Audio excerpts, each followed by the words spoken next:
do the 49ers stand a chance? They've never beaten Patrick Mahomes.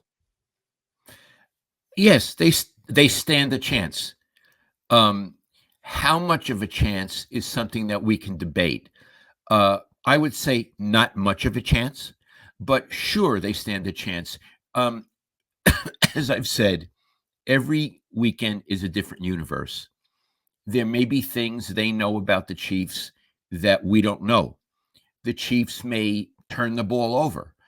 Uh, really strange things happen in football.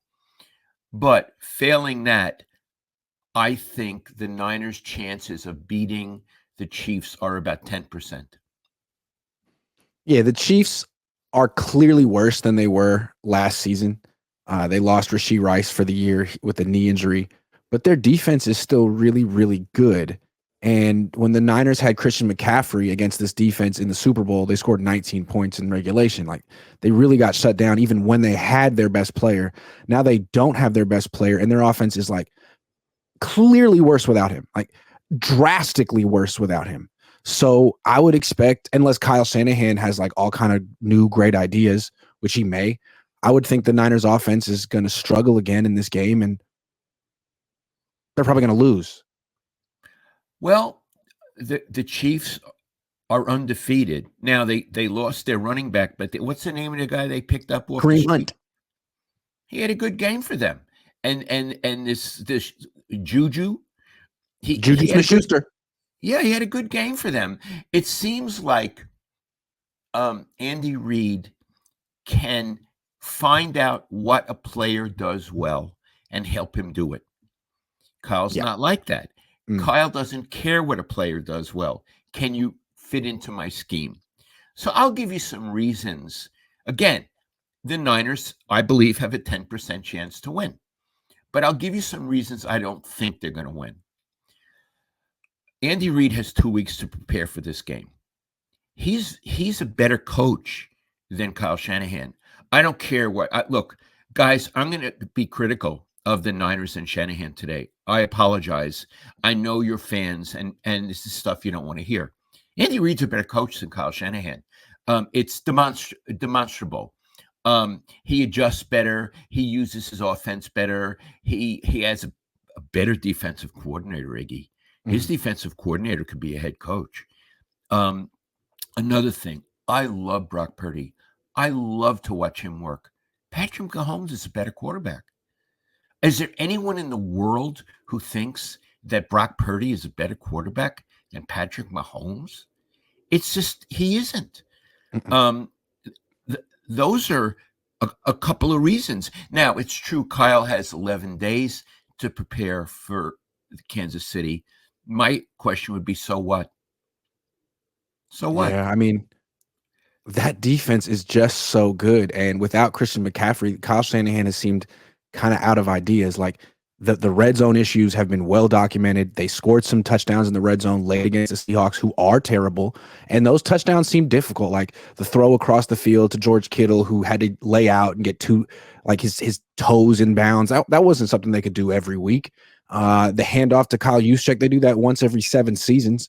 It seems like they still don't have anything that's easy for them in the red zone, and they're going against maybe the best defense they've faced all season. Them or Minnesota.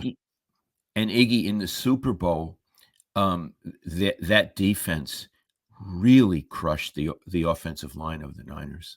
Crushed them. Yep. Why they crushed him.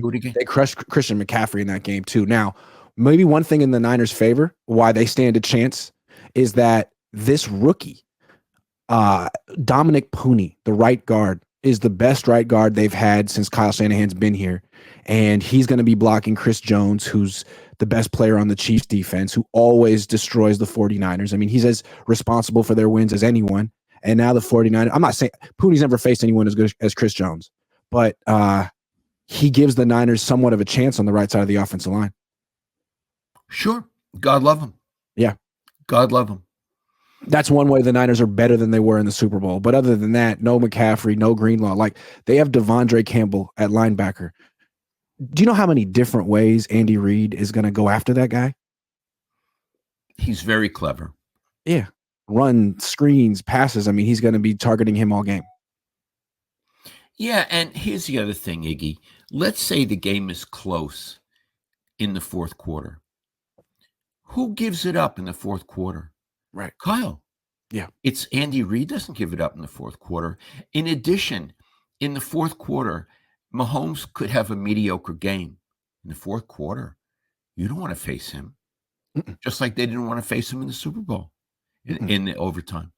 Mm-hmm. He's, again, I want to say about Mahomes, I covered Steve Young and Joe Montana. Mahomes is at that level.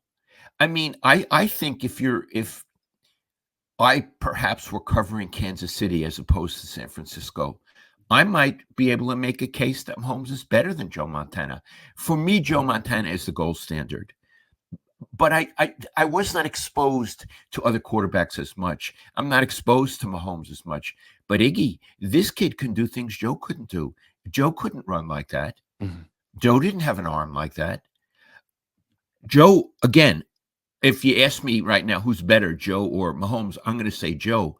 But this kid is certainly in the same paragraph.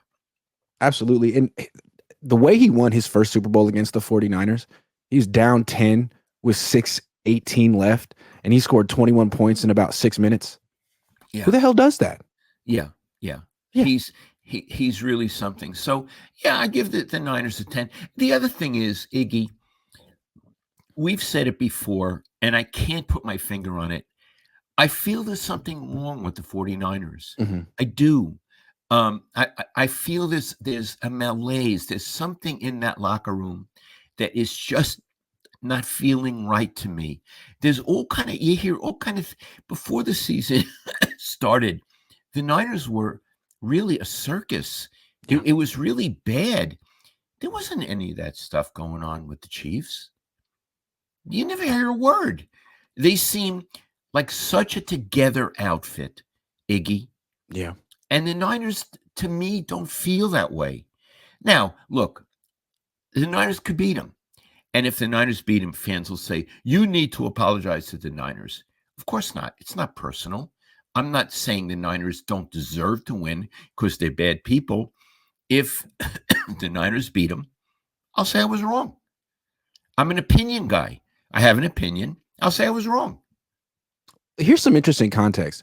The Niners are 3-3. They don't look that great. 2 years ago, they started off the season 3-3. They didn't look that great. They were struggling on offense. They traded for Christian McCaffrey that week. And they played the Chiefs week 7. Isn't that incredible? 2 years ago, they were 3-3. They played the Chiefs week 7 at home, like season on the brink. They rushed McCaffrey out there. He doesn't even know the offense. He plays about like half the game. The Niners lose. And you're thinking, you're screwed. They don't lose again the rest of the season.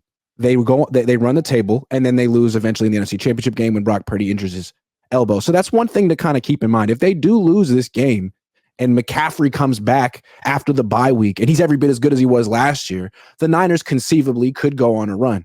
This isn't necessarily the end of the season if they lose this game, but it's a big one. We'll come back to that in a minute. Yeah. Iggy, when you say McCaffrey comes back after the bye week, do you mean immediately after the bye week or at some distant point of the future? I don't know when he's coming back, and I don't really expect him to come back and be himself really ever again. But what I guess the point I want to make is this team wasn't good before McCaffrey got here. They were kind of floundering at 3-3. Then he came here and really carried them, it seems, for a year and a half. Now he's gone, and once again, they're pretty mediocre. Maybe the team is just overrated outside of McCaffrey. They have some really excellent players, but I understand your point. It all coalesced around him. And Iggy, he's not coming back anytime soon. Is he doing, when you're not at practice, you're not allowed anymore, is he running drills with the other players? No. So all of a sudden he's miraculously going to be back. This is going to be a long process if it ever happens. Mm-hmm. May I point out one other thing? The Kansas City defense coordinator, what's his name? Steve Spagnuolo. Okay. Iggy, he's really good. Compare him to the one that the Niners have. This rookie who's given up 2 leads to crummy teams. I mean, I don't know. Maybe he's going to be a really good defensive coordinator, but he certainly hasn't shown it yet. And after Salah got fired, I got a lot of tweets saying they should hire Salah and get rid of this other guy. I mean, that's another area in which the Niners don't seem to match up very well with Kansas City. Defensive coordinator. And it's funny, the Niners seem to fire Steve Wilkes almost in like a fit of rage or like in an emotional state. And then their first plan was to try to hire Spagnuolo. They made him an offer, and the Chiefs made him a better offer. And he went back to Kansas City. Then they tried to hire Jeff Ulbrich, and the Jets said, no, we're not going to let you take our defensive coordinator. What are you talking about? Then they tried to hire Bill Belichick, and he said, no, I'm not going to be I'm Bill Belichick. So they got their fourth choice, and then brought in Brandon Staley just in case. It's working great. Yeah. So, I mean, you have to think that the Kansas Cities are better coached on each side of the ball.